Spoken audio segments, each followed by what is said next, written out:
green, we sway with a beer in hand every day. From the tee to the hole, we're just trying to keep control. We're barely out of bounds, drinking and golfing around. A toast to the fairway we raise for the love of the game and the haze. A swing and a miss, oh what a sight. We laugh it off with delight. With each swig from the can, we're the best at this plan. We're barely out of bounds, drinking and golfing around. A toast to the fairway we raise for the love of the game and the haze. No matter the score, we're here for the fun, the sun, the laughs and the pun. So here's to good times and great friends we found in this game where we're barely out of bounds. So grab your clubs and enjoy your brew. We're here to make memories come true in the world of golf and beer. We're barely out of bounds. Cheers.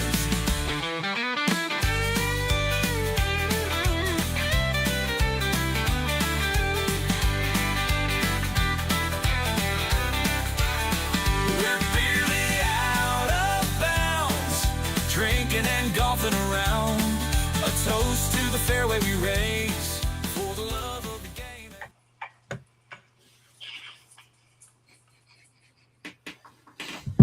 Where'd he go? Huh?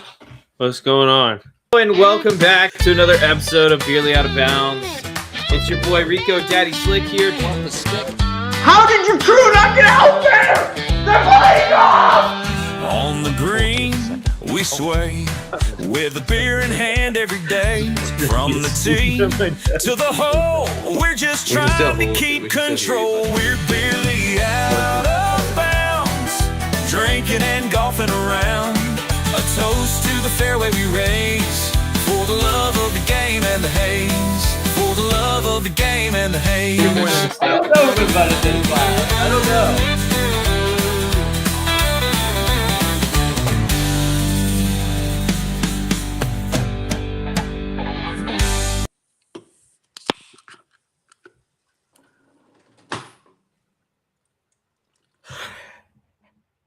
Hello and welcome back. That's the sip to of another victory, episode baby. Hello and welcome back to another episode of Barely Out of Bounds. It's a golf podcast. We talk about golf, drink alcoholic beverages, have a grand old time. I am, of course, Shamble Brandley, no relation, and out with the. I don't even want to know what the F stands. OWTF instead of What is- OWGR. Why though, fam? That's what it means. Official world of trans. That's what it is. That's what it is. Alrighty. So, real quick to get the show started, full disclosure. Full disclosure. Full disclosure. I didn't do my shot last time. So I have to do 2 tonight because I lost this week. Also, full disclosure. Full disclosure. What's this You're bit? still. What are you talking about? I have a cough. Okay. Full disclosure. Beer's still chilling, so we're gonna rock the 2 shots. Let those kind of sink in a little bit, and then we're gonna be getting the beer around minute 10 to 15 of the pod. We got a special liquor tonight, all the way from our lovely neighbors in Greece. It's Ouzo.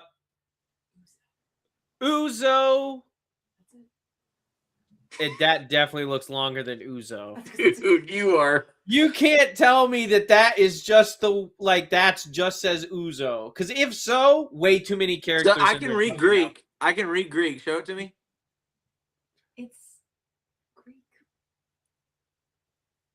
What's the word? I think this is supposed to say ouzo. And that's a P to start off. That's P. P? That's P. That's a He P. does not know the Greek alphabet. Yeah, I think pi he is actually P. does. I think both of you were fine, Pi is P. and you don't need to understand the Greek alphabet or what. Let me come up with my own pronunciation of these vowels. We're gonna I go know with that's lambda. So it's we're pla. gonna go with ouzo plapow. Right. There you go. I love That's- it. Uzo That's plapau. Greek lessons with Zach. I have been told this tastes like licorice.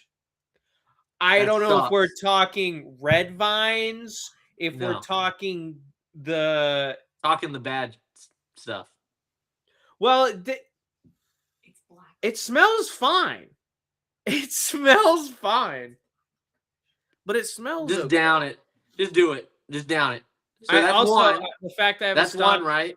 Yeah, if this tastes good, I'll be doing another shot of this. If not, we're going to be switching it over to Woodford Reserve because I know that that's not terrible to take a shot of. I There you don't go. want to take a shot of any of my nice scotch is what I'm trying to avoid here. And we have plenty of I'm not doing a shot of that. That is unacceptable. I did a shot of that on this show and I almost threw up. The Mitchum's Thunder Road corn whiskey. Mhm. God. I mean, that might as well be It was a carpet cleaner, dude. It's hard. Or no, we won. It's hard to do. We At an won auction. it Yeah. at a auction. All right. Cheers. My wife's doing the shot with me off camera. Shout out to Oh, her. good for you, Louisa. Go, Louisa. Shout I'm out nervous. to Louisa. No, wait, I got this. This isn't Shout even out a to thing. Louisa. I've Louisa's done already shot- done. Louisa's already done with 2 shots. She's already No, done. she's not. She's still. Do you want to chink it again and sink it? Yeah. Dink Make it it and then dunk. sink it? Dink it and then sink it. Oh, make the face. Make the face. Let's go. It's not Shudder bad. a little bit. Shudder a little bit for me. That's not bad. Do the Zane shudder. It's not Go. supposed to look like this. Nah, because I'm a man. I'm a pussy. I mean, He just did it. I'm She a did the- wuss. Yeah, dude. I do it every time. Every I time gotta I do do a another one. shot. I'm a wuss. Wait, was that whole bottle just 2 shots? Oh my. Probably. That's a small bottle. No, there was a smaller bottle. Oh. Like this big. That bottle's That like looked like a small bottle. this was huh? Well, let's see it, dude. You got to do another one already. Let's go. Another We got to one. get in.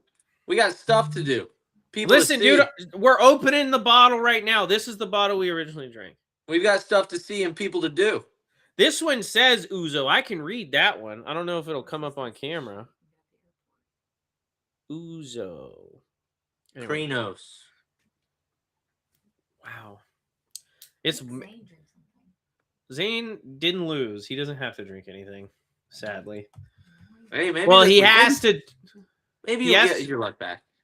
Well, I invited a good friend of the show to join us this evening, Thomas. He said he might. It kind of that was odd. He said he might. It kind of depends on how quickly his child falls asleep. Yes, that man is a father. Somehow. That's Um, Yeah. scary. But so he might join us tonight. I have a proposition for the two of you. I am nearly done convincing Tommy of this proposition, but now I just have to convince you. Okay. But I'm ready second for you. shot's ready. Opa, or what do they say over there in Iceland? That was offensive. This smells worse. Oh no. That smells significantly worse. It's the traditional ouzo. Oh, this is traditional ouzo. That one was the airport Airport. Zuzo. Ouzo. That was the airport Zuko trying to be the Fire Lord. All right. Airport Zuko trying to be the Fire Lord. Something like, I don't know. But then the Fire Nation attacked. This actually smells more citrusy. I might like this more. We'll see how it goes, chat. Bottoms up.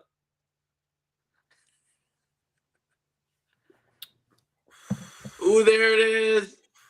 Shutter, a little shutter. Come It's on. got more fire in it. I'll put it that way. It's got more fire to it.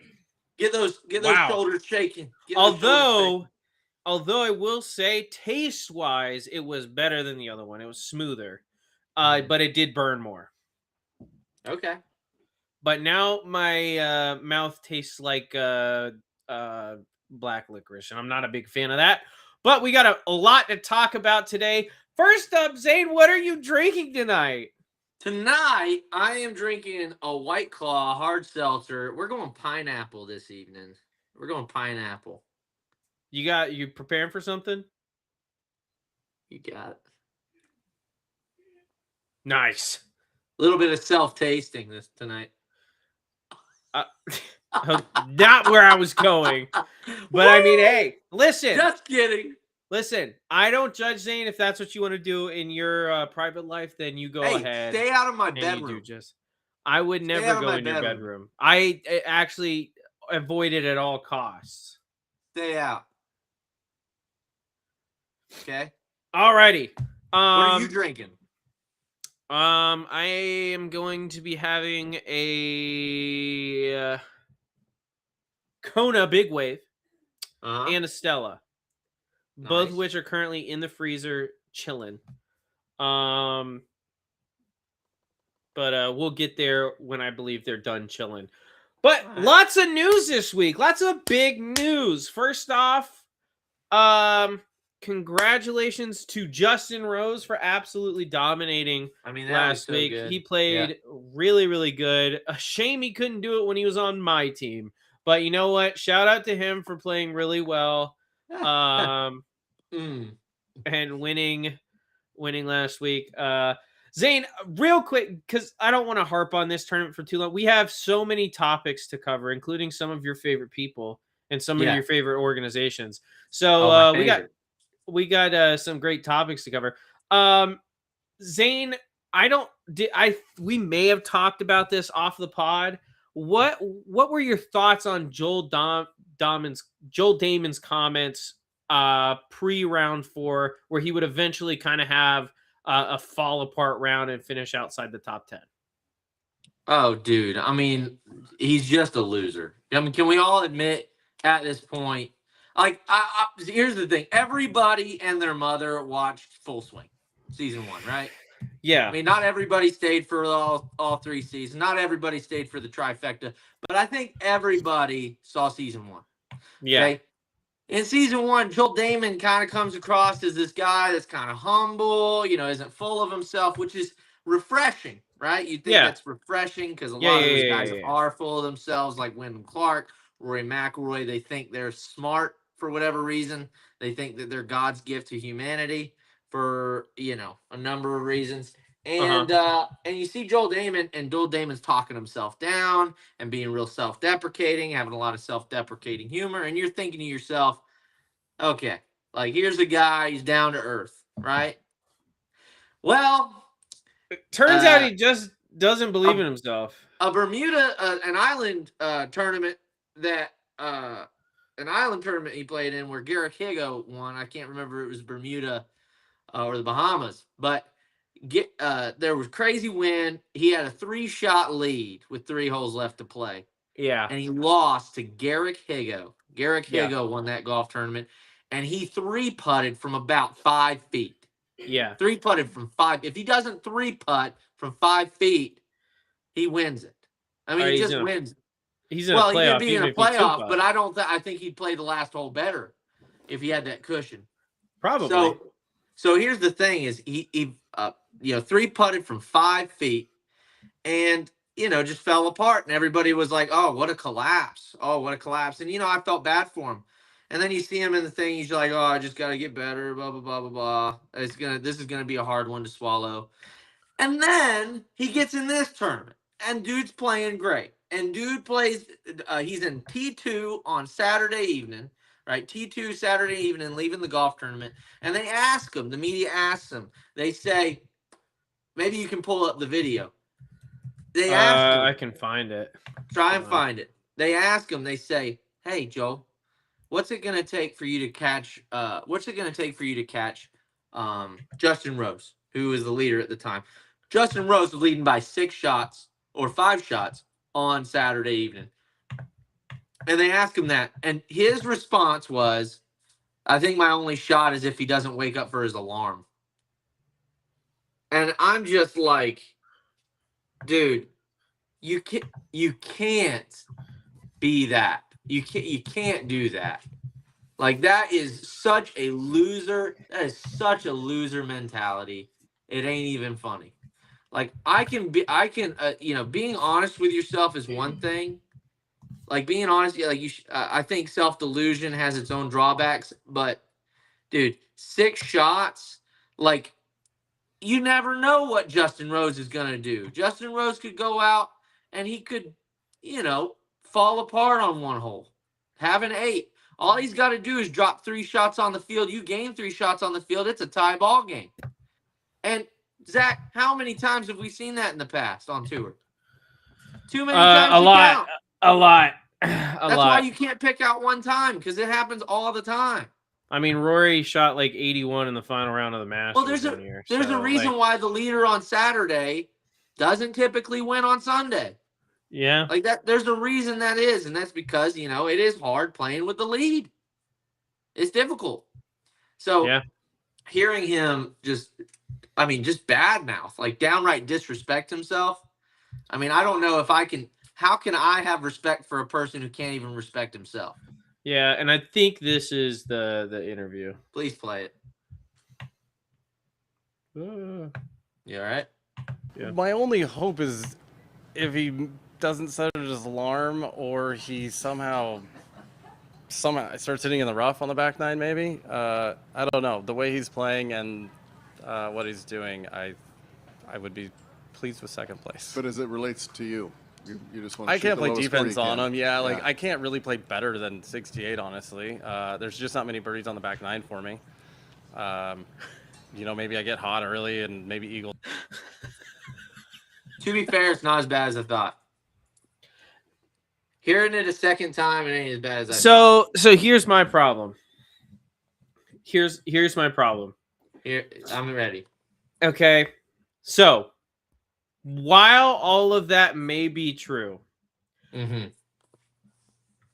I would love to see him say one time that he believes he can do it. Yeah. Oh, I would too. Because with the lovable story with Full Swing Season 1 and him talking somebody's got to be the 70th or 80th best player in the world. Might as well be me. That kind of stuff. That's funny and stuff. But when you hear it over and over and over and over and over and over and over and over again, what it screams to me is, I'm not trying to win. I'm just trying to place okay. Yeah. I'm not trying to lose. I'm trying not to embarrass myself. Yeah. Which is fine if you're an assistant golf professional at the Georgia Club who plays 7 tournaments a year. I'm just trying not to embarrass myself, put up a good number. Maybe the club will post something about me. I'll get a couple more lessons. That'd be sick.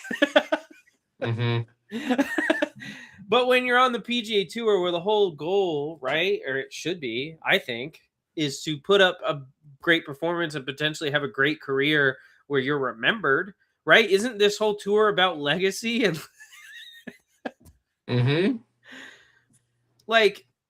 I listen, I understand competitive golf. There are guys, right, you've played with before, where you're just I'm not beating this guy today. Sam Horsfield. At when I placed third in the county championship, everyone was playing for second because Sam Horsfield was playing at his home course from short yardage. Yeah, he was going to shoot low 60s. It was just that was what was going to happen. I was nowhere near good enough to shoot low 60s. I had the potential to be under par and play well and kind of put myself on the map. But I did not have the chance to shoot low 60s. And I don't think I've had the chance to shoot low 60s at any point in my high school golf career. There are rare days, even now, with as much as I practice and work on my game, where I have the opportunity to be really low numbers. Yeah. But like at some point you got to be like, well, like at some point, like I would just love to hear him say, listen, I can't play defense on him. I didn't mind that statement. That was the part of this interview that I like. I can't play defense on him, right? Mm-hmm. I gotta just go up and play as good as I can, post a number. But him saying like I can't, I hope he doesn't set his alarm. Yeah. Maybe he just plays horrible on the back nine. Like I was like, listen, all I can do is go and play as good as I can, post a low number, and see what happens. Mm-hmm. But like the way he talks about it, because if you would have said that, I think the reaction from a lot of people is different. Oh, 1,000%. Then I hope he there's a difference between self-deprecating or humility, which is what I would say. I mean, even you. Wow. Even you do. No, seriously though, like we probably are more we are more humble. Not when we're talking to each other, obviously, but never with other people. Like if we were in media, we'd be like, yeah, I played all right today. I really think that I got to get after it tomorrow for sure. I'm not sure if I can put up this number, but I can definitely do this. That kind of thing. Well, I mean, it's the same reason like why I haven't tried to do like US Open qualifying or why I haven't done all this stuff, because and I'm kind of, and this is a confidence / non-confidence thing, right? When Tiger had his first start of the PGA Tour, Tiger said he was trying to win, right? Yep. Like, and he's like, well, why play in a tournament if you're not trying to win? And I kind of have that same mentality. If I am not playing well enough to try and qualify, why waste the money? Why waste spend the money? Agreed. Why waste dude. the time? Agreed. Preach, baby. If I'm playing if I'm playing a week before like the deadlines are like closed for an event, right? And I go out there and I shoot an 84, I'm probably not signing up for that event. That's right. Because something is clearly broken enough into my game to where I can't even like scramble around and shoot like a 76 or a 77. That's right. And so when I play in these Georgia PGA events, now my record is not stellar by any means. I've had a couple good finishes, but my record's anything but stellar. When I play in the Georgia PGA events, I'm playing in them to win. I want to win those events. I'm trying my hardest to win. Especially when I'm playing in the same group as my brother, because I really want to beat him, and I respect him. I think he's a good golfer. So in order to beat him, I feel like I have to play well. So. Thank you, buddy. Appreciate that. Yeah, but no, it rubbed me the wrong way because it's not individual things he said, it's the totality of things he said. Correct. Like 100%. There are parts of his statement that are like fine or like whatever, but like the totality is barring him playing his worst round of his life, I'm probably not winning this tournament. Yeah. I also don't like the notion that like there's not many birdies for me on the back nine. Like I get maybe I don't have a problem with that statement. I don't have much of a problem with that statement. It's the rest of the statement that sucks. Well, so here's the thing. It like you're saying that Joel Dahmen couldn't go out and be aggressive and potentially birdie every hole in that back nine if he wanted to on any given round if he wanted to. No. Really? No. You're saying if you gave Joel Dahmen 10 tries at every hole, he wouldn't birdie every hole in the back nine? That's what I'm telling you. Yeah. Really? You're telling me like give him 10 9-hole like what are you asking?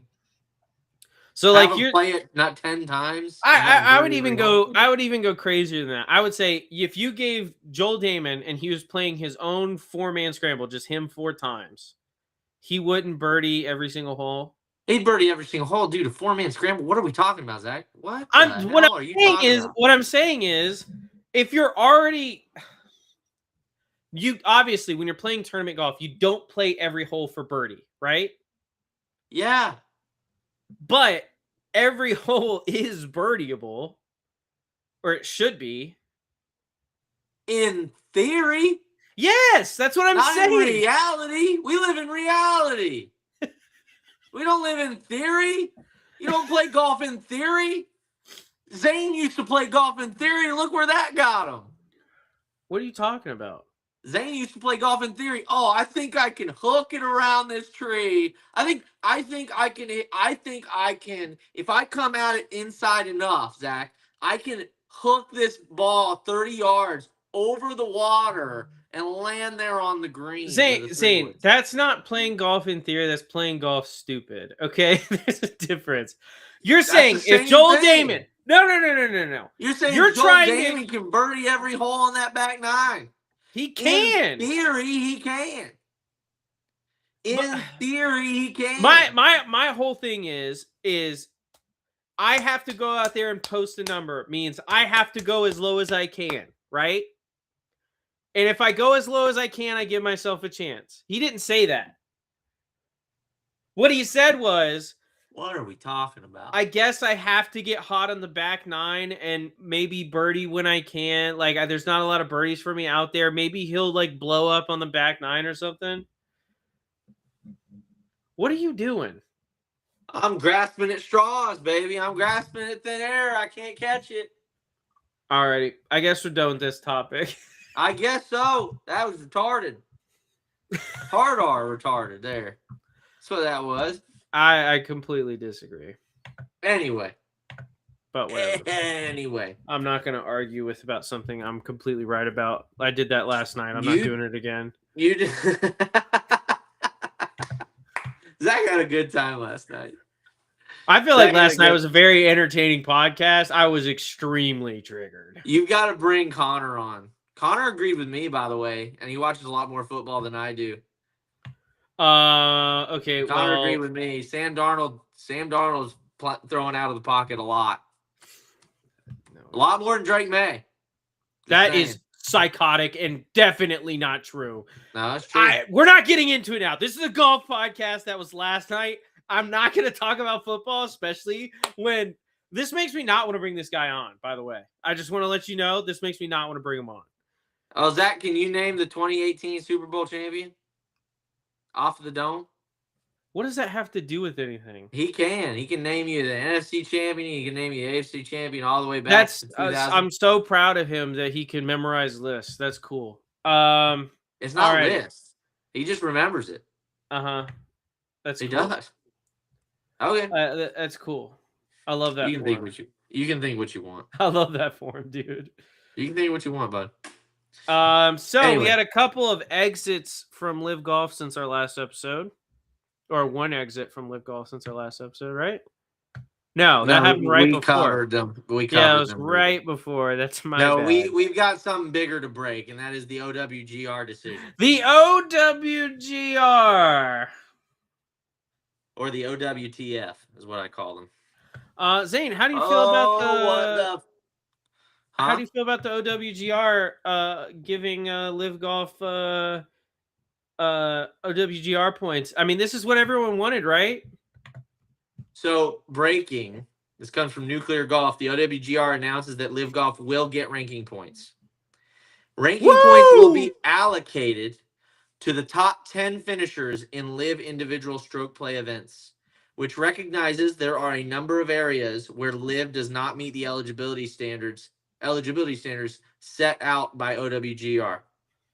Live events will be ranked based on OWGR's standard classification of, quote, small field events, with a further virtual cut applied to award points to players who finish in the top 10. Players who finish lower than 10th will not receive OWGR points. And those points will not be redistributed to the players finishing 10th or higher. That's wild. So they aren't even going based on this is so hypocritical. It really is. What they're saying is they're not even going by their own standard for small field tournaments. Correct. They're saying we're not even going to give you that. We're going to make it to where outside 10, nobody gets points. Yeah. No one. Which is absolutely ludicrous. Yeah. So just to kind of show you what this would look like, Zach, I'm going to send this to you real quick. If you can send it via chat, just so you can put it up on screen for the peeps. There you go. I just sent it to you. So this is the projected points breakdown for Live Golf Riyadh, which is going on right now. Yeah. Zach, if you don't mind showing that. I'm getting it up. Don't you worry your pretty little face. We'll get it up for you. Oh, I've got a pretty face now, do I? Zach's having issues. Why isn't it loading? I don't know.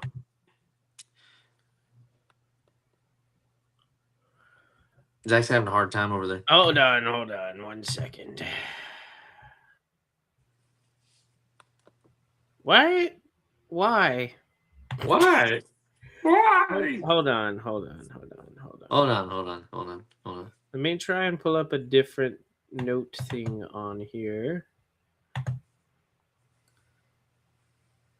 Man, we are wasting time. I don't know why that one's not working, but other ones are. Oh, is it working now? Yeah, it's working. It's up on screen. Oh, okay, cool. I don't know why it wasn't. Pick the graph. So the graph. Give me a second. Damn. This would be what it would look like. So 23 projected points would go to first place, then 13, then 8, then 6, then 5, then 4, then 3, then 2, 3, then 2, then 2. Right, all the way down. And then it would cut off and no one would get points after 10th. Zach, how hard would it have been to just keep that thing going down all the way? Not very. Nah. Not very hard. Well, the thing that doesn't make sense, did you hear their reasoning behind not doing that? I didn't hear their reasoning, no. So their reasoning behind not doing what, is the clear and obvious thing that they probably should do because that makes the most sense, was that, LIV has players on it that have gotten their spot on the tour not by means of like recent good play. And I assume the only one I can assume they're talking about, because like you look around the field and like they relegated all those guys. They relegated. I agree. The only person they could be talking about, and this is not a shot at him, it is a little bit of a shot about how he played last year, but he's playing very well this week, is Anthony Kim. Oh, the wild card spot. Yeah. The wild card spot. But in that instance, what is like if a guy Monday qualifies on the PGA Tour in 1973 and then like makes a cut, like is he not getting OWGR points? In 1970, what are we I don't know. I don't. Why not just say present day? Because I don't. Are they still doing Monday qualifiers? I thought they cut those off. Yeah, they're still doing Monday Qs, buddy. Oh, okay. But like, say a present day guy who, let's say he's an AM, right? He's an AM, and he plays pretty well at his local country club. He might play some AM events like locally, but like he's a really good player, and so he goes and he Monday qualifies, gets into a PGA Tour event. Congratulations, buddy. You've gotten the dream. Now the next dream's accomplished. You make the cut. But you're in the tournament because like you haven't shown recent success on a major tour. So like I don't know if we can award this guy OWGR points. Yeah. Does that make sense? What Yeah. if I mean, you could have said that in one sentence. what if let's say Grant Horvat had taken the sponsors exemption to play in that PGA Tour event? Is he in the event because he has because he's shown recent success? What on about all tour? those sponsors exemptions into those limited field events? 100% agree. Just saying. I agree. This is how retarded this is. I mean, it's adults not thinking. It's what it is. And, you know, we always. I can't say this enough, people. I can't say this enough. As kids, we always thought that the adults kind of knew what they were doing, and that they were adults, and that they were smarter. And then you realize just how stupid, fucking stupid people are. You know, it's like, yeah, they're just retarded. Like, people are just dumb. People are just dumb. I agree. Anyway, I sent you the official statement from the PGA Tour. Do you mind pulling that up? This is fun.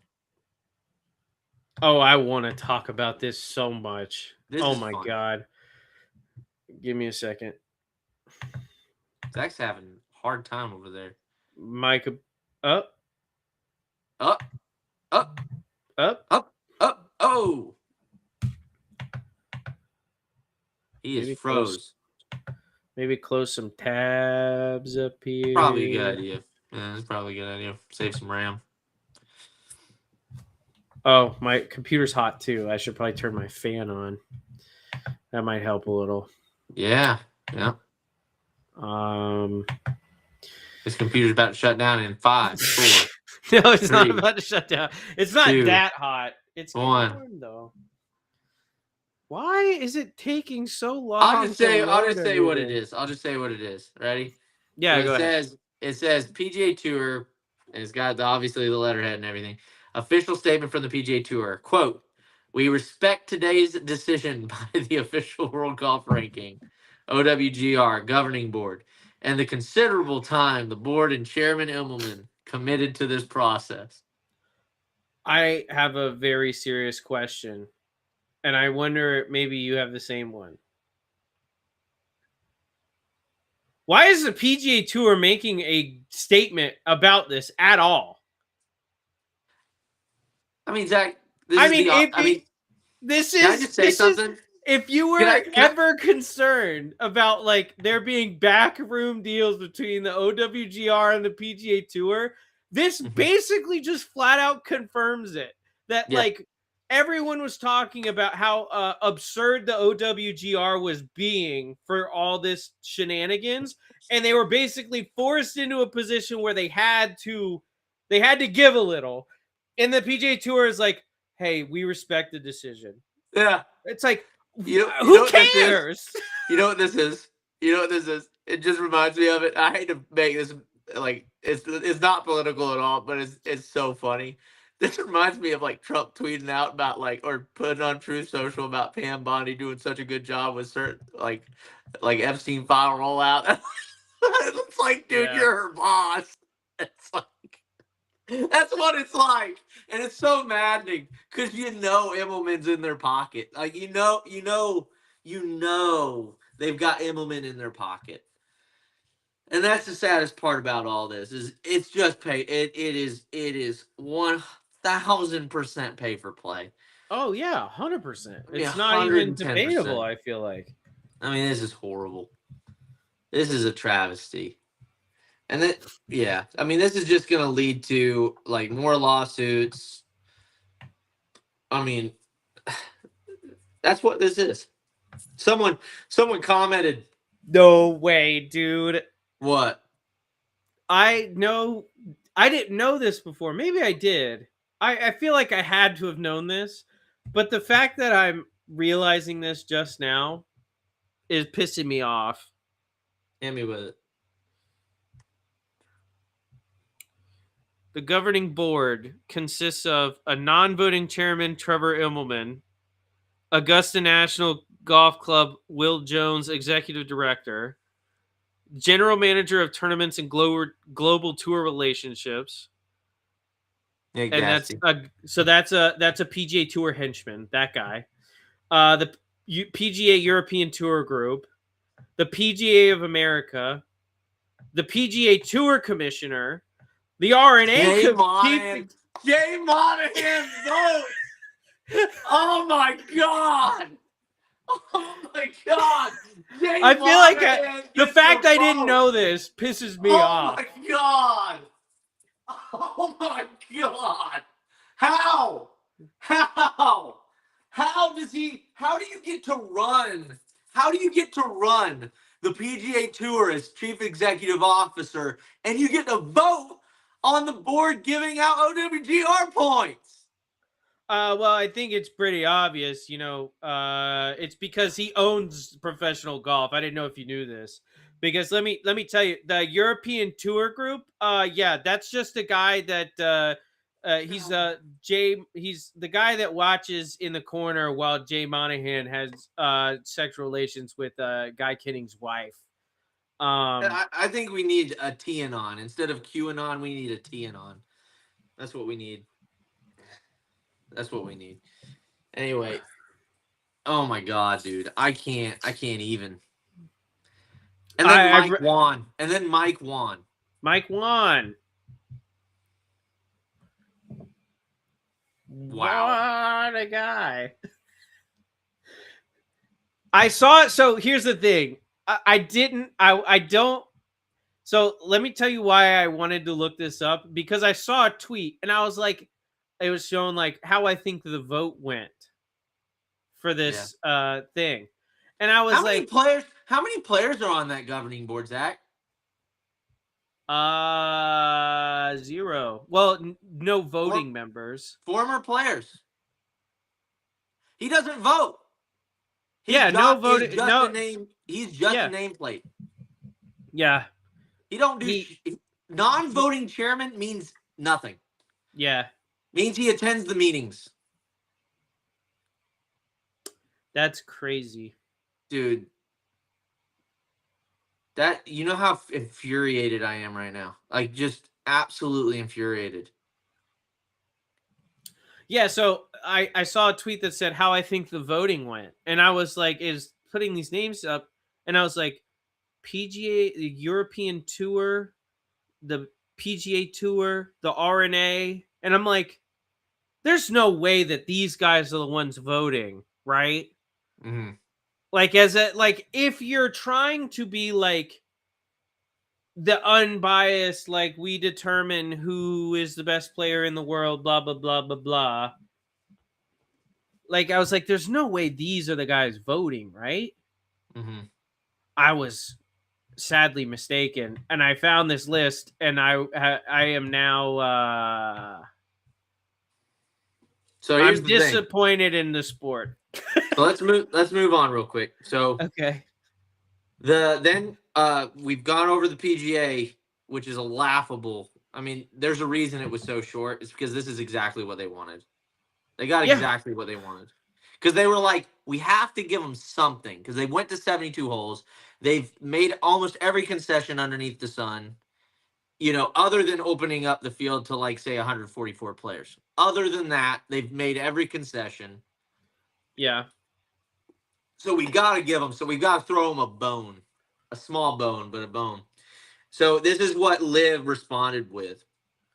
They said the stated mission of the official World Golf Ranking is to, quote, they quoted their website, quote, administer and publish a transparent, credible, and accurate ranking based on the relative performances of players participating in male-eligible golf tours worldwide, end quote.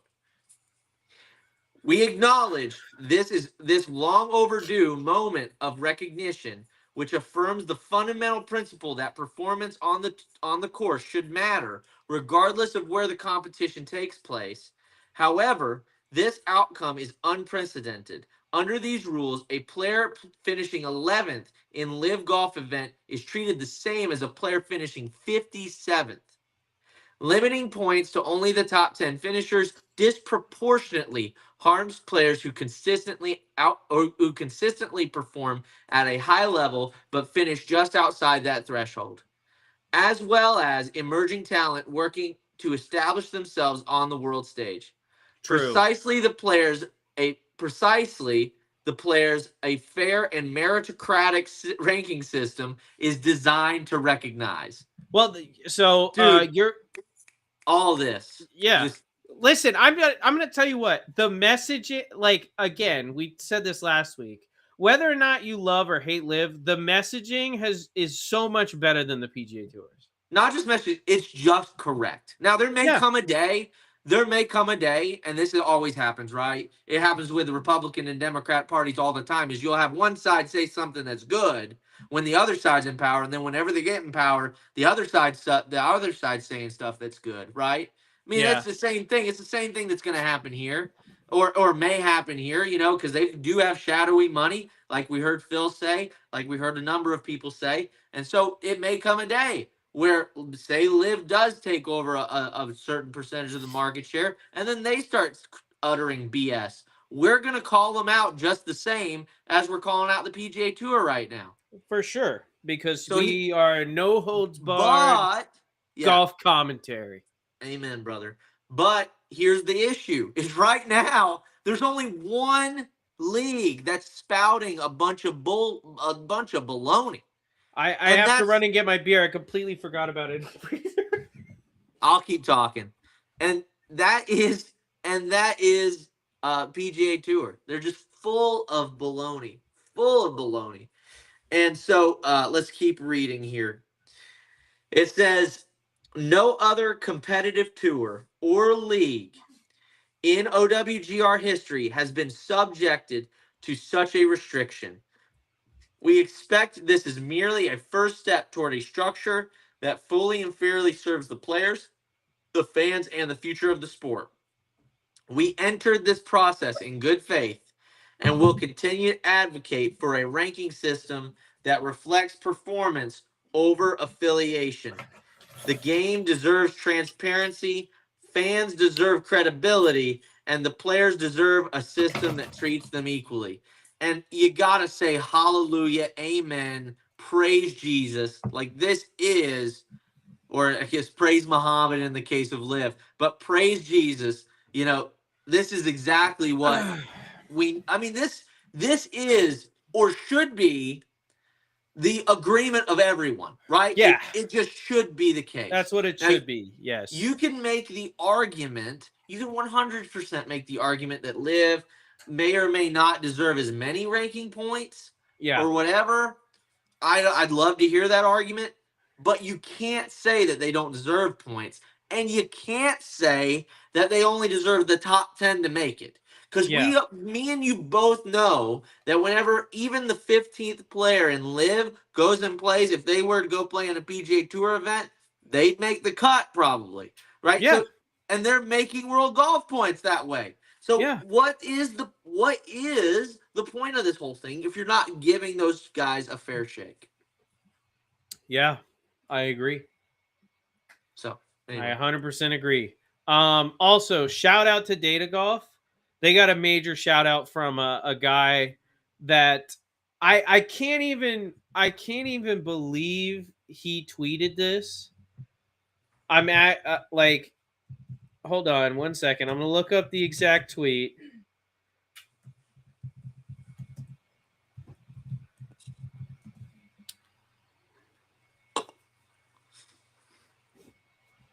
If you can't find it, I've already got stuff on deck. Okay, go ahead. So go ahead and pull up the X post I just sent you with Bryson. So Bryson reacted to the OWGR news. Quote, I have no idea what to think about it. I'm just digesting it, trying to understand what it all means. I had no idea how they were going to handle it. At least we're going to get points, right? So play that if you can.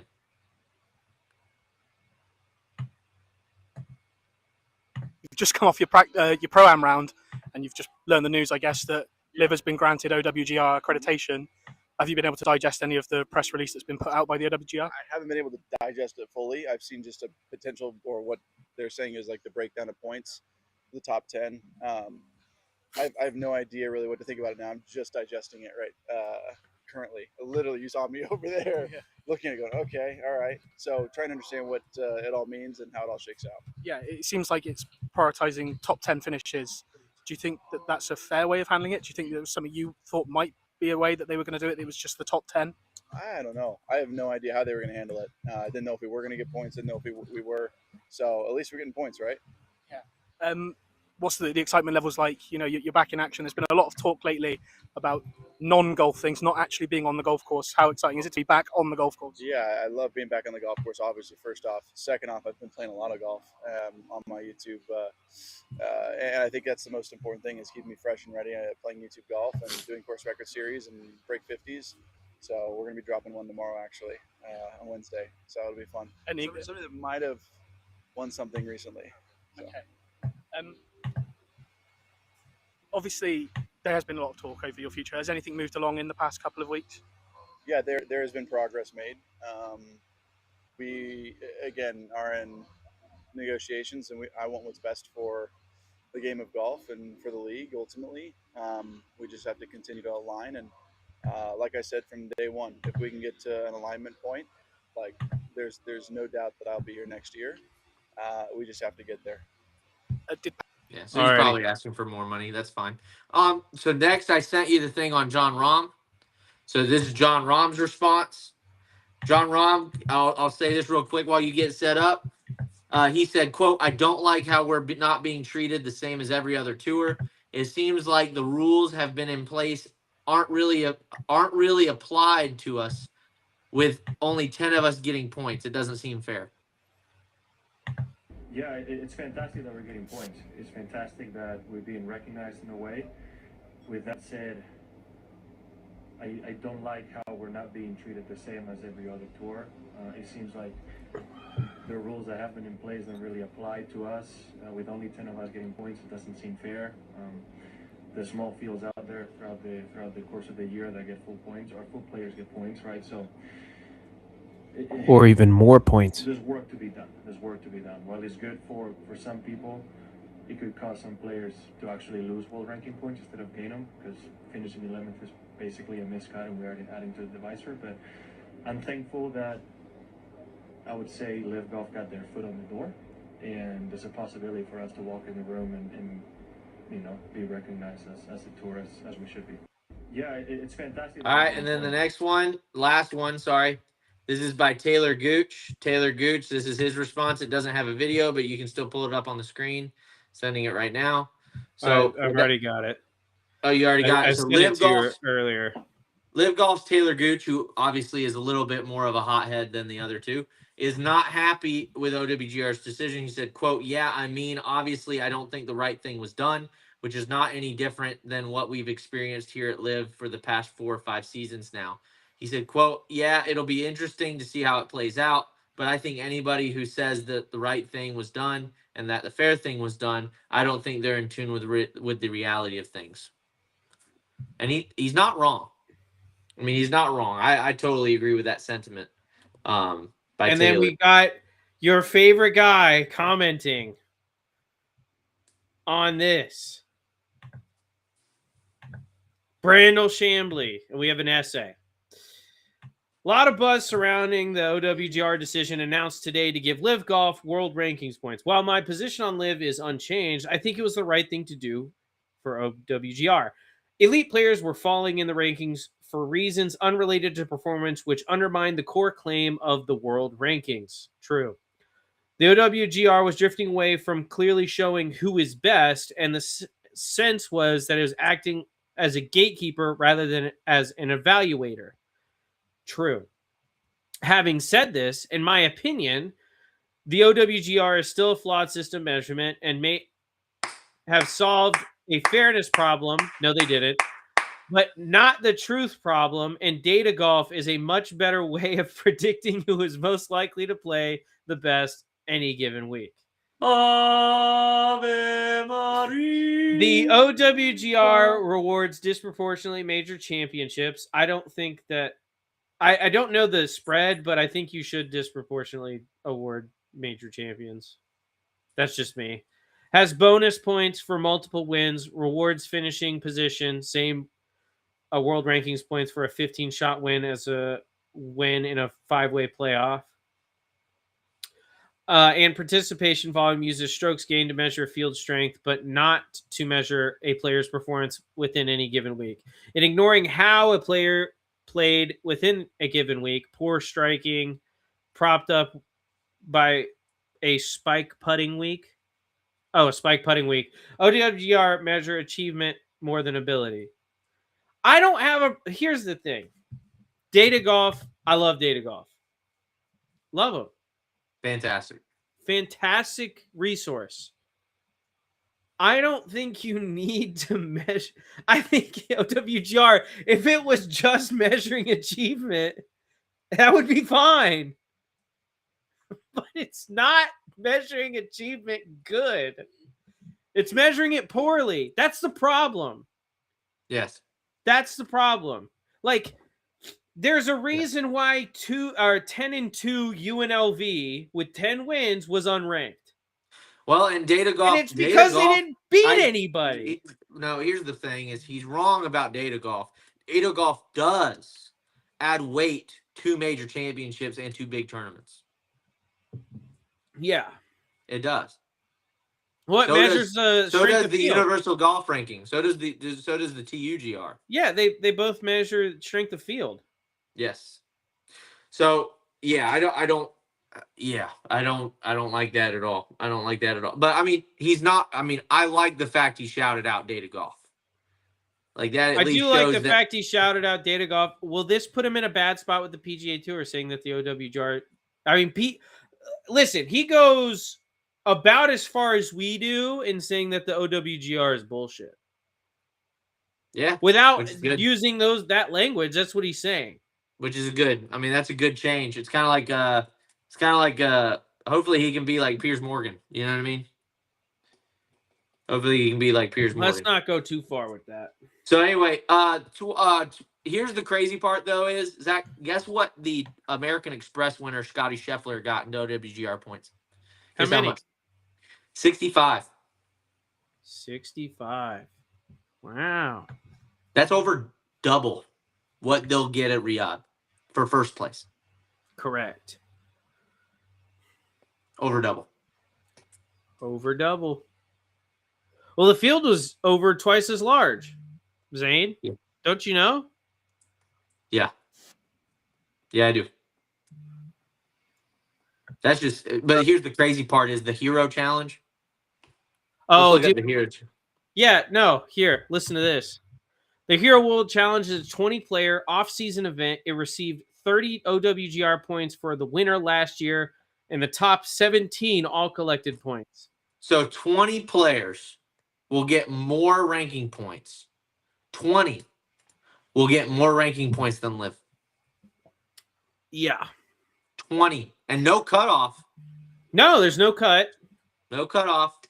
No. The only three that don't get points are the three guys that finished dead DFL. Yeah. 17 or more of the 20 players collecting points. Yeah. That's insane, dude. That's wild. Anyway. Yeah. I'll get too mad if I keep going. Let's move on. So LIV Golf CEO Scott O'Neill says it will take 5 to 10 years for the league to become profitable. He said, quote, there's a commitment to the long term of this business, which I mean that's obvious in the fact that they hired him. Yeah. They're not looking to get rid of it anytime soon. He said that's beyond a shadow of a doubt. He also reconfirmed that LIV seeks to sell minority stakes in teams. So they're still going to go at this route of selling minority stakes in teams, much like TGL did. Yeah. You know, Zach, do you think that it is something that's going to be viable in 5 to 10 years? Here's the thing that I've thought this from the outset. Like, you don't start a rival tour and it be profitable immediately. Sure. I think anyone that thought that was the goal, I think we even said it at the time, like what the Saudis are doing in sports is they're diversifying their portfolio. That's what they're doing. They have the Saudi Football League that has Cristiano Ronaldo in it. and they have LIV Golf with John Rahm, Bryson DeChambeau. And they're trying to, by getting these players in, they're trying to grow it quickly. But the idea is not to be profitable overnight, because that's not a realistic goal. Remember, everybody out there, you want SMART goals. Yeah. And SMART is an acronym. And timely is part of that. Yep. All right. Achievable and timely are part of that.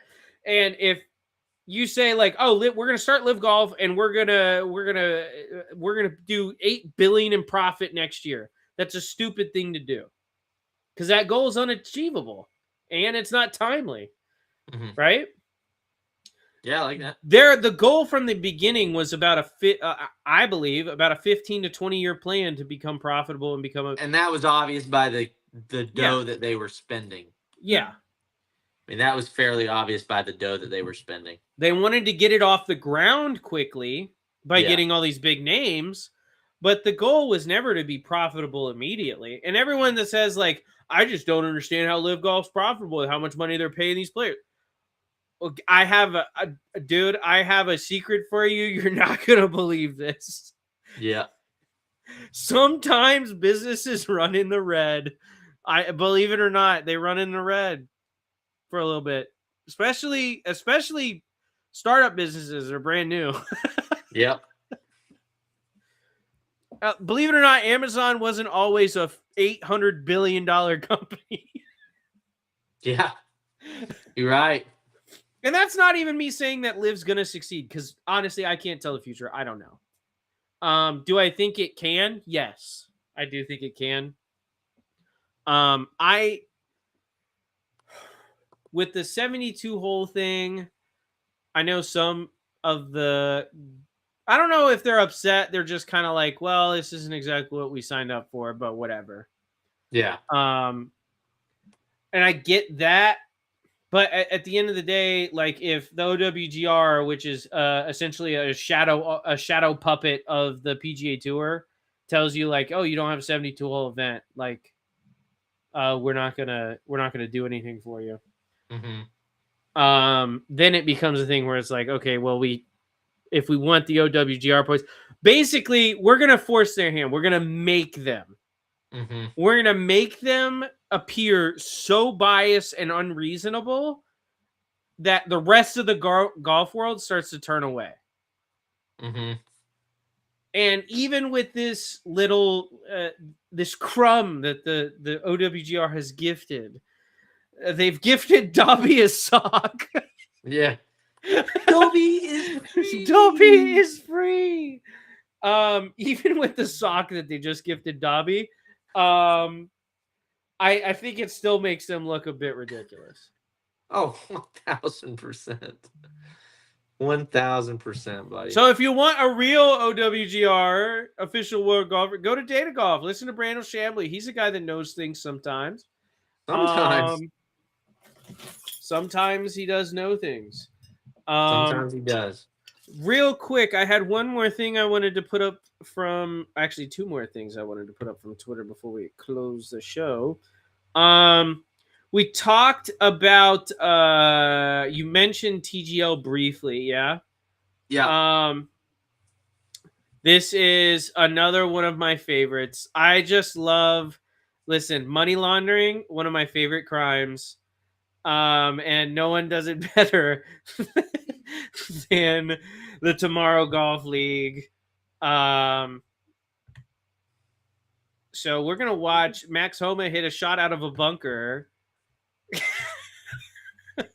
with an iron, absolutely pure the shit out of it.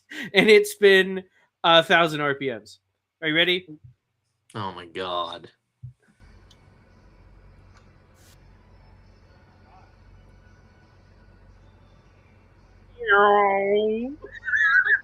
They still haven't fixed it. No, because those things are terrible. Get that launch monitor out of these events, dude, and your event improves. It's so sad. 20-fold, dude. How do they not just do the hawk? Do something overhead. It's not that hard. We need to pause it on his face, but look at his face. He's like, yeah, his man, face this is such bullshit. Yeah, he's like, at least I'm getting paid for this. That's what he's thinking in his head. That's He's what like, he's thinking in his head. Yeah. at least I'm getting paid. At least this doesn't matter. Like, this is infuriating, but at least I'm still getting paid for this. Yeah. So anyway, I mean, like, it's so bad. yeah, It's so bad. Real quick before we get into DraftKings, what's your thoughts on the whole cutting the LPGA tournament, LPGA Tour tournament short, and Nelly Korda winning her first tournament in a long time? I'm gonna be 100% honest. I have this opinion on cutting events short because they've done it now like 3 times in the past, like, I don't know, 6 months. So this is my opinion on cutting tournaments short and awarding the round 3 winner the title. Excuse my French, but fuck that shit. That's so stupid. It's so dumb. And here's the thing, you're like, oh, but you watch LIV. They play 54 holes. Yeah, but they're set up to play 54 holes from the jump.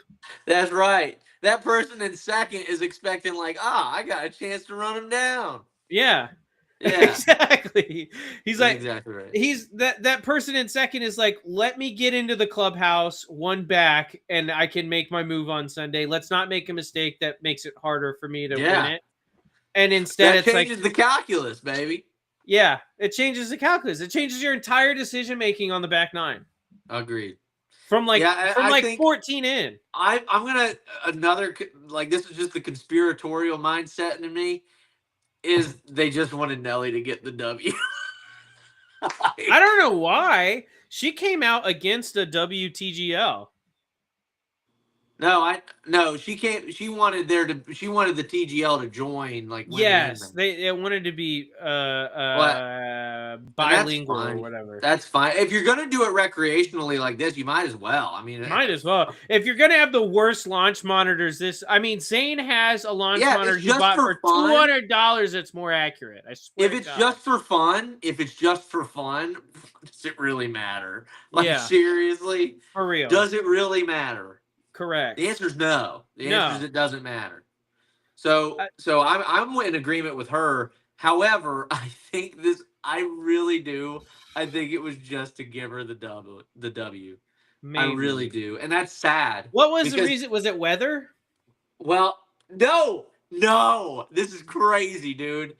So this proves to me, this is just proof positive that this was the reason. The commissioner of the LPGA Tour says that the weekend's decision to shorten the Hilton Grand Vacations Tournament of Champions was made to prevent, quote, athlete injury, end quote, while apologizing for poor communication. Athlete injury? Athlete injury. Was it weather related, though? Was it like icy or something?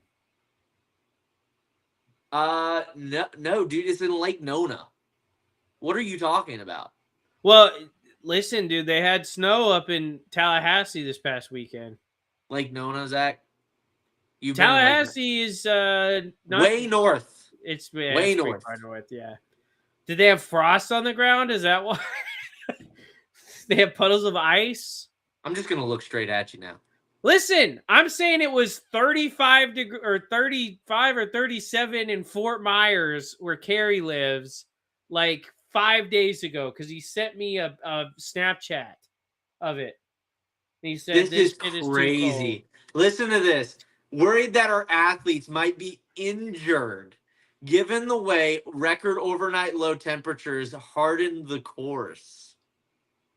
While the decision was a tough one and ran the counter to prior statements we shared, I made a judgment call. With the benefit of hindsight, there were clearly other ways we should have managed the situation. Who's this guy? What's his name? Craig Kessler. Okay, wait, say it again. Craig Kessler. Okay. Excuse my French.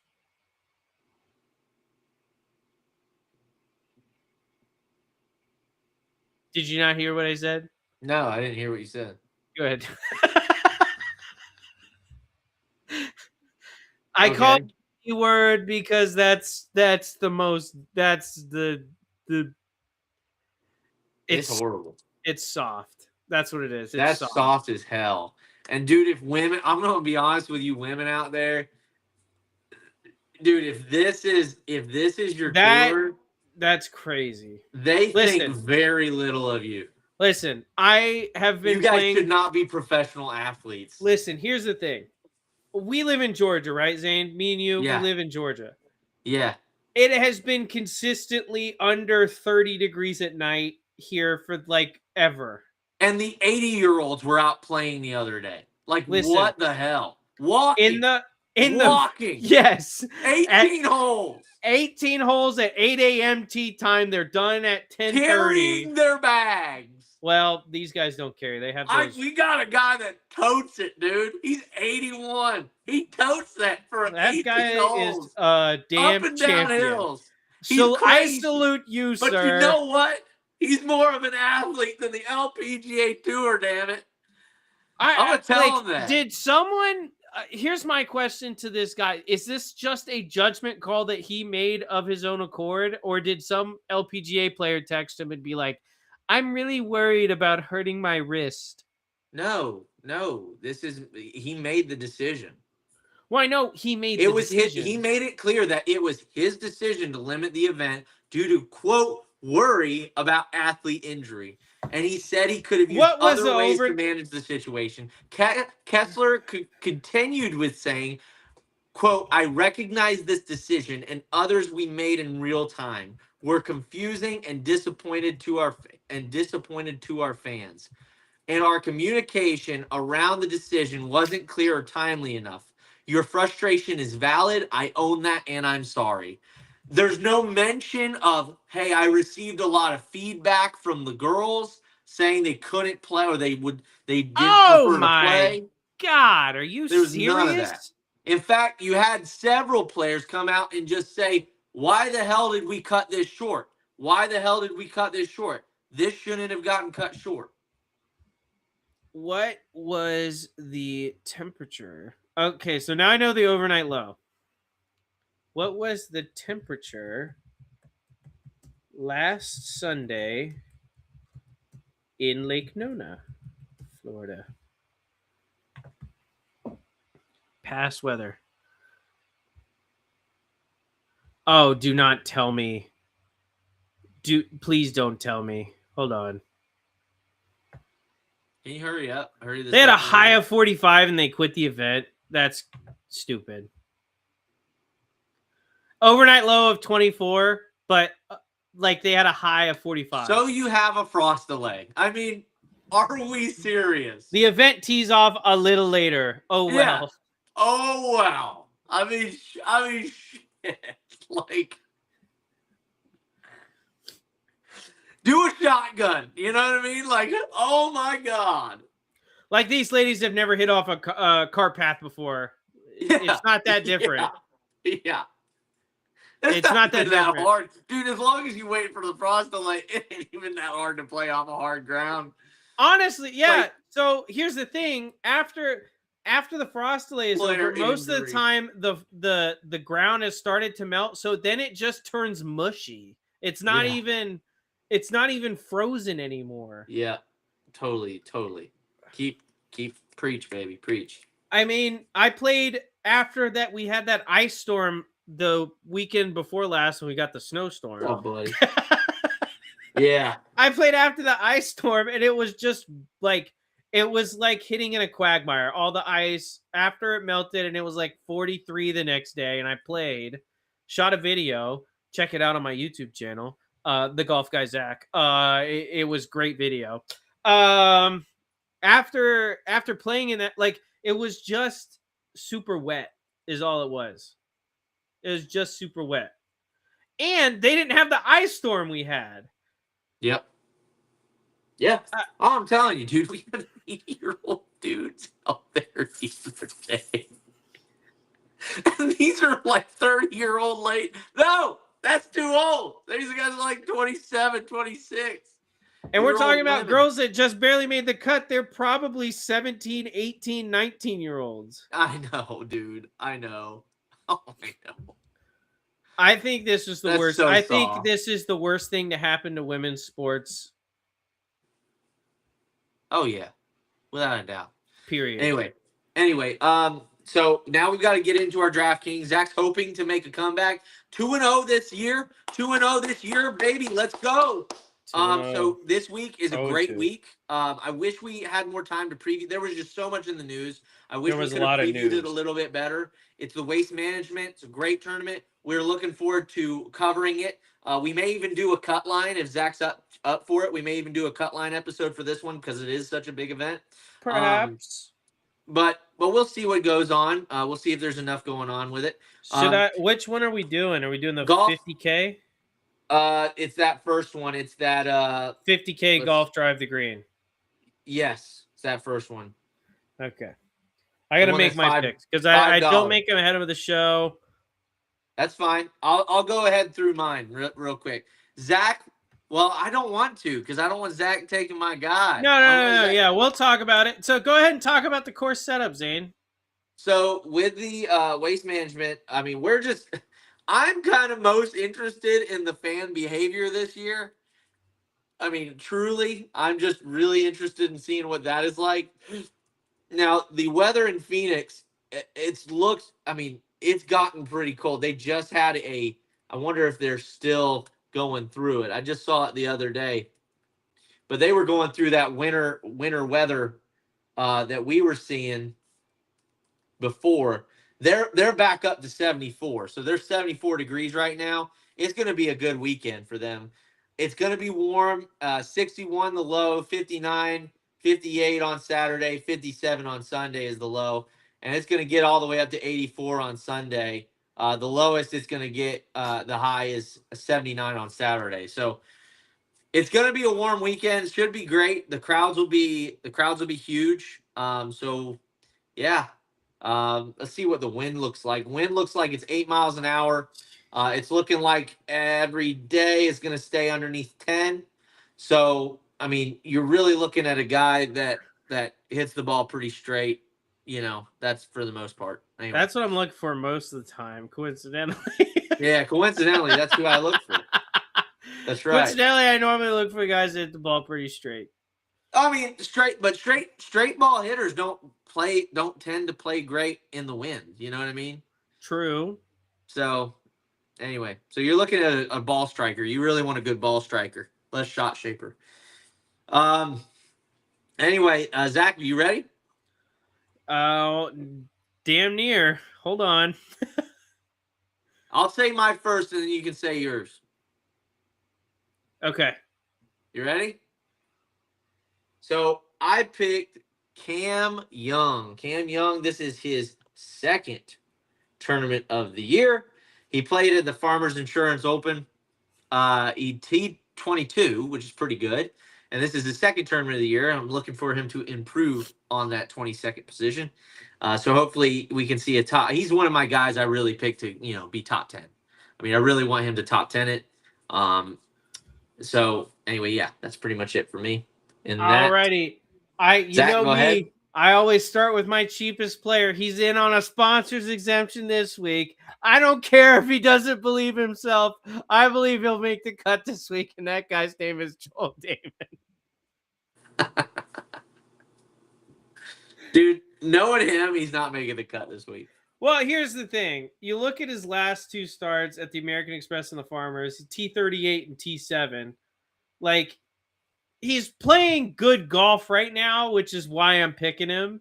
And I knew he was going to be cheap, so I searched him by name, and he came up at 6,900. So that's pretty good for 6,900. I picked this is my biggest reach. I picked Davis Thompson. He's only 2 for 6 cuts made. He's played in 2 tournaments this year, but he's 1 for 2 this season. So on the American Express, he got cut. He was let's see, what was he? But I mean, he shot under par every single day. He just missed the cut.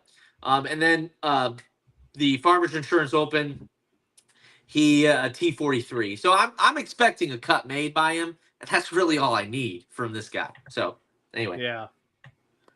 All right. My next pick is a guy who I've been kind of riding this year. He's made the cut in every event I picked him. We're going to Altong Lee, $7,500. Nice. He's playing good golf right now. European Tour guy coming over, playing his first full PGA Tour season. Nice. But he's playing well right now. Good. I picked Chris Goddard. He's got 4 top 10s in the past year. This season he's played in the Sony Open and the Farmers. He tied for first in the Sony Open, and in the Farmers he did not win. He lost in a playoff, I believe, or did he win? Did Chris Goddard win? No, I thought it was a Decky, right? Yeah, he won an event this year already, didn't he? Chris Goddard won already. Yeah, he won the Sony, right? Yeah. Yeah, he won the Sony. So yeah, I lied. He won in the playoff. Anyway, so he won in the playoff, and then Farmers Insurance Open T18. So again, he's one of those guys I'm expecting to top 10 it. I really need him to top 10 it this week. He's a good pick. I got a guy who's a little bit just barely more expensive than Haotong Li for some reason. He's playing pretty decent golf right now. He only played in the Sony Open at Hawaii. He finished T13, but he has won this event before, so he likes this course, and that is Mr. Nick Taylor at $7,800. Nice. He won it in 2024. I picked Matthew McCarty. And again, he's just one of those guys that's been he's a great mule to ride. He's played in 3 tournaments this season already: Sony, American Express, and Farmers. He made the cut in every single one of them. T55 was his worst, and that was in Sony. The most recent, he was T2 and T18. So he's a guy that I'm hoping to ride into the victory tent. I really only want him to 20 or better. 20 or better, and he's good. All right, my next pick is a guy who has played well at this event before as well. He has also shown a stretch of recently very good golf, and that is Sahith Theegala. He's coming off back-to-back top 10s in the American Express and the Farmers. He finished T31 at the Sony Open, but he has played well here before. I think he could do it again. $8,400 on a stretch of good golf coming off of a bad year last year. Nice. And for my last 2, Zach, you ready for the first one? I picked your boy, Maverick McNeely, Mr. Consistency. 7 of 7 cuts made. Played in 2 tournaments this season, T24 and T10. I'm hoping for just over 20. Get under 20. That's and we're a good good. pick. That's a good pick. It's a great pick. My next pick is my new boy, my darling boy. And that is Mr. Ben Griffin, the Maxfly man. You love him too much, dude. I you love him too much. The shit out of him. Finished T19 at the Sony Open in Hawaii. Finished tied for first at the Worldwide Technologies Championship back in November. Yeah. He's playing good golf right now. I believe in him. He's got that Maxfly 2X in play. One of the hottest balls ever made. And $9,500 just felt like a steal. That felt like I was taking one from him. That's hilarious. That felt like a steal. Kurt, yeah. Your boy, this is the last one, Kurt Kitayama, baby. Dude, I almost picked him too. Dude, I picked Zach's 2 unicorns. I picked both of them. Kurt Kitayama and Maverick McNeely. I made sure to pick them last so you didn't take them. I saw Kurt Kitayama and I also saw Takumi Kanaya, and I was like, Yeah. So I got Kurt. Kurt's only played in 1 tournament this season. It was T40 at the Sony Open. So I'm hoping that, he took some time, worked on his game, and he'll come back like really hot. Because Zach, you know this from last year. He hasn't missed a cut since the RBC last June. So, he's a great player out of Japan. might be a problem for Team USA and Cup Presidents Cup time. I'm not even kidding. Yeah. He's been extremely consistent. All right. My last pick. You know I love my Asians. My Asian homies. Your Shout Asian out, homies. Shout out to Japan. Shout out to anime. Shout out to Mr. Hideki Matsuyama at $9,600, coming off of a T11 and a T13. This could be his first win of the year. I'm feeling something weird in the air. You know, the cherry blossoms are flowing around me. And I feel like this could be Hideki's first win of the year. Dude, if he does win, I need to find a way to put that animation on my screen of like cherry blossoms. Dude, we need to make a graphic. We need to make a graphic of Hideki doing the pose. We need There's to make probably it. a picture of it. Wait, let me look. Hideki. There's no way there's a picture of him doing anime the pose. And if there is, we're making that a t-shirt and we're selling it. Oh. If there is, we're making that a t-shirt. I am selling that tomorrow. Is there? And if there is, put it up on screen. I mean, it's not quite. It's not quite. I'm gonna be honest. It's not quite the anime. Put it up on pose, but screen. hold on. Why is the advertisement on Golf Week so large? Get it off my screen. I want to see. There it is. There he is. It's a young picture of him. He's doing the little peace sign. Oh, I see that. Golf Week. Yeah. I see the little peace sign. That's not it. We need to make it more. We need to make it more derogatory. No, we're not making it more derogatory if he wins his first PC more tour. Stereotypical. More stereotypical. No. More.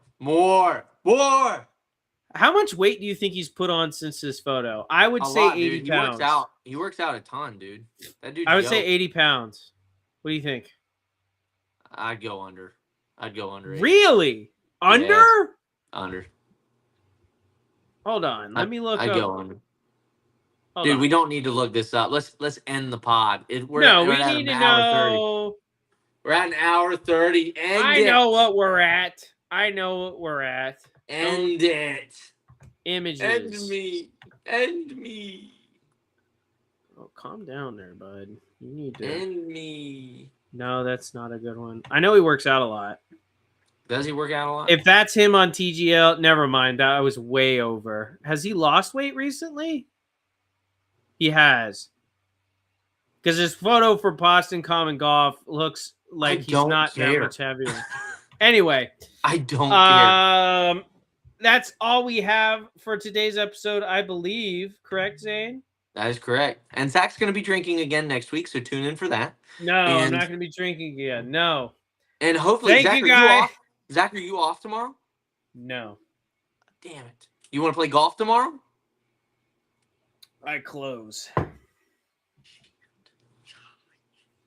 Okay. I open on Friday. I'm working Friday. All right. See you guys. Thank you guys so much for tuning in to all the drama, all the golf stuff, all the conversations you love to have with and all the alcohol. Family Brandley and OWTF. And we'll